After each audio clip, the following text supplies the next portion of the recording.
Hi, welcome back to Financial Underwriting. I'm Rick Faber, co-founder of Underwriters Resource. And in part three of this four-part series, we're going to be diving into some of the real meaty part of financial underwriting. Specifically, the key thing is to be able to perform ratio analysis, to be able to learn how to calculate ratios and kind of understand what they mean. So welcome back and let's get to it. Welcome back to Financial Underwriting. This is part three of a four-part series.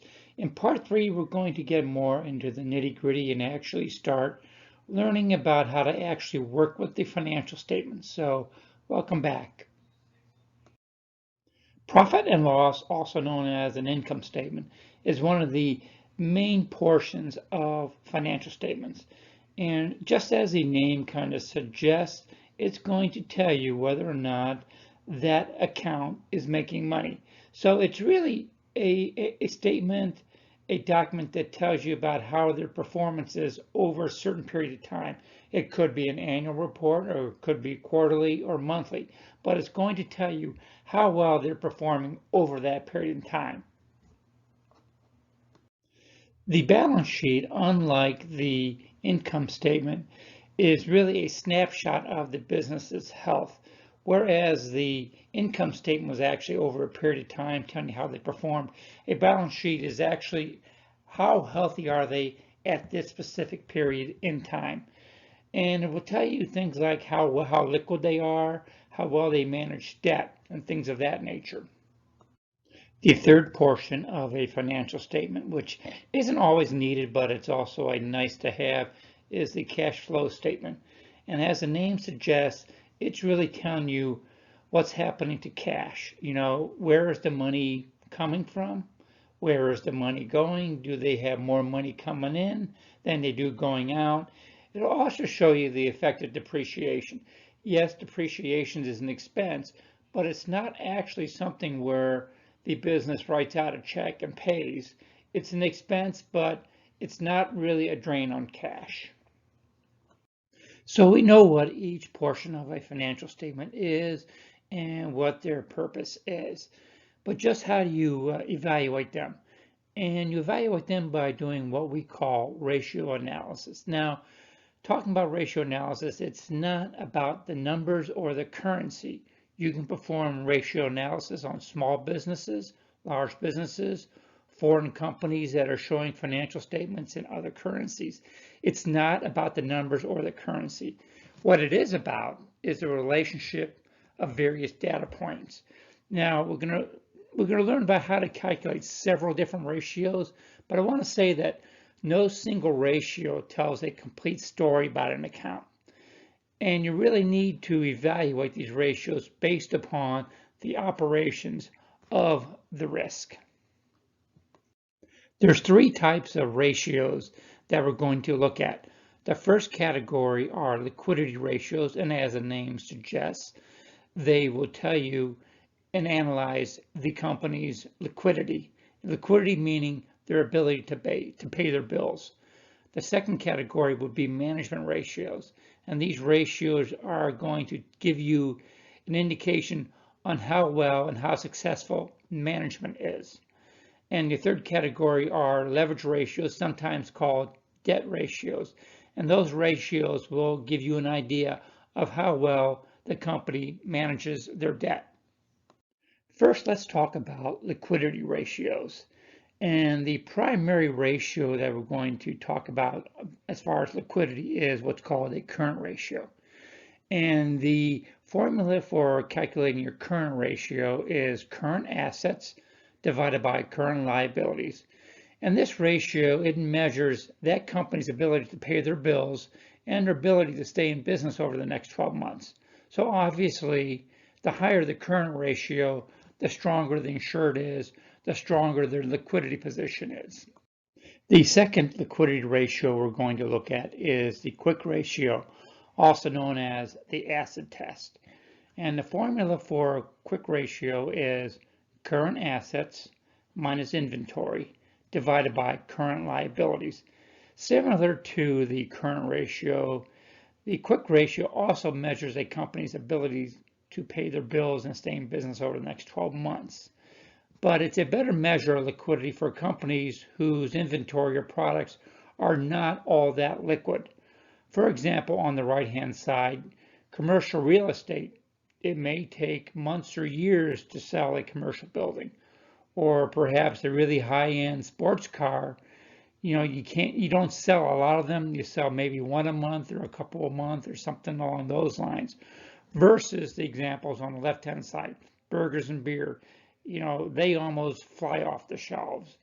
So a quick ratio actually is a better measurement for those companies that do not have highly liquid products. And similar to the current ratio, the higher it is, the stronger the business is. So just how do we figure out whether or not we want to use a quick ratio or a current ratio to figure out how liquid that company is? And you do that by utilizing another ratio called the inventory turnover ratio. And the formula is sales divided by inventory. And what this tells you is it tells you how many times a year do they turn over their inventory. How long does it take them to sell all of their inventory? And so companies that would have a very high inventory turnover ratio would have very liquid products, whereas those that have a low turnover ratio, their products are much less liquid. So it can help you determine whether or not you're going to use a current ratio or a quick ratio as the primary measurement for that company's liquidity. Moving on to management ratios. Like I mentioned earlier, management ratios are designed to measure how well the company is performing. And the first management ratio we want to talk about is the profit margin, also known as return on sales. And the formula for profit margin is net profit before tax divided by sales. This ratio measures the basic success of the company. If they're making a lot of money and they have a very good profit margin, that's a good indicator. If they have a very low profit margin, that could be a poor indicator, or if they're losing money, that could be a negative indicator as well. Now, I do want to say that we want to use the net profit before tax.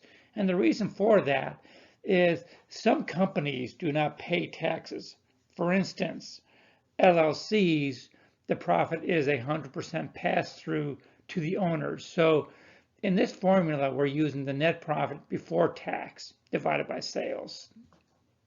A second management ratio is the return on equity or ROE. And the formula is net profit before tax divided by net worth.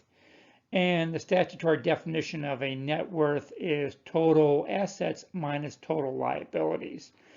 And similar to the return on sales, it measures how efficiently the company is performing. Specifically, it's going to show you how well they're managing in regards to their net worth. If they have a very low return on equity, it might indicate that maybe they're not using their assets well. So it kind of helps enhance the story that the profit margin or return on sales tells you. The third management ratio that we want to look at is the accounts receivables turnover ratio. And the formula for that is sales divided by accounts receivables. It's similar to the inventory turnover ratio that we looked at in liquidity, and it measures how effectively management is collecting their money. It's going to tell you how many times a year they are actually collecting all of their accounts receivables. So the higher is better.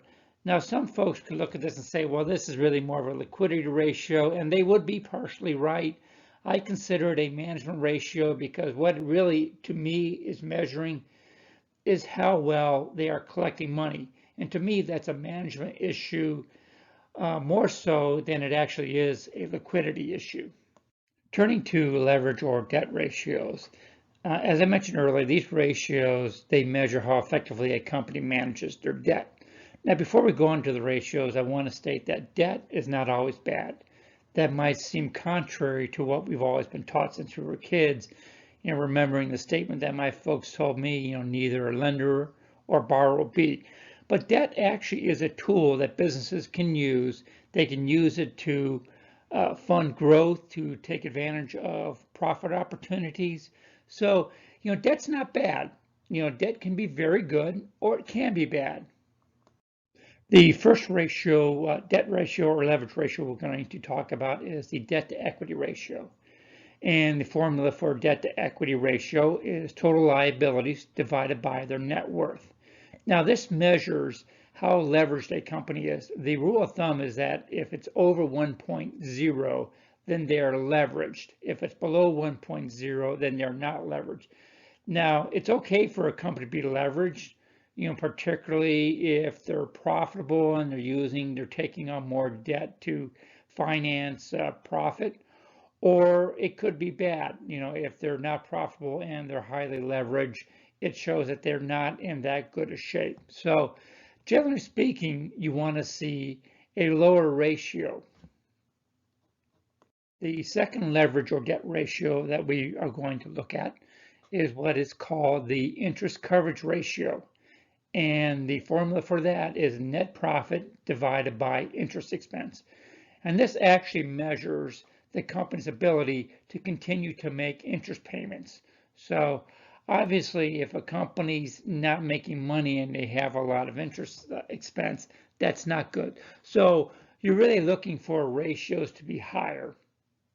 Low ratios or even in some cases a negative ratio could spell trouble for companies that are highly leveraged. And that brings us to the end of part 3 of financial underwriting. In part 4, we will be delving into and exploring just what these ratios that we've calculated say about the businesses. If you have any questions about the subject matter in this video, please leave them in a comment section below or email us at richard.uwresource@cox.net. And please remember to like this video and subscribe to our channel.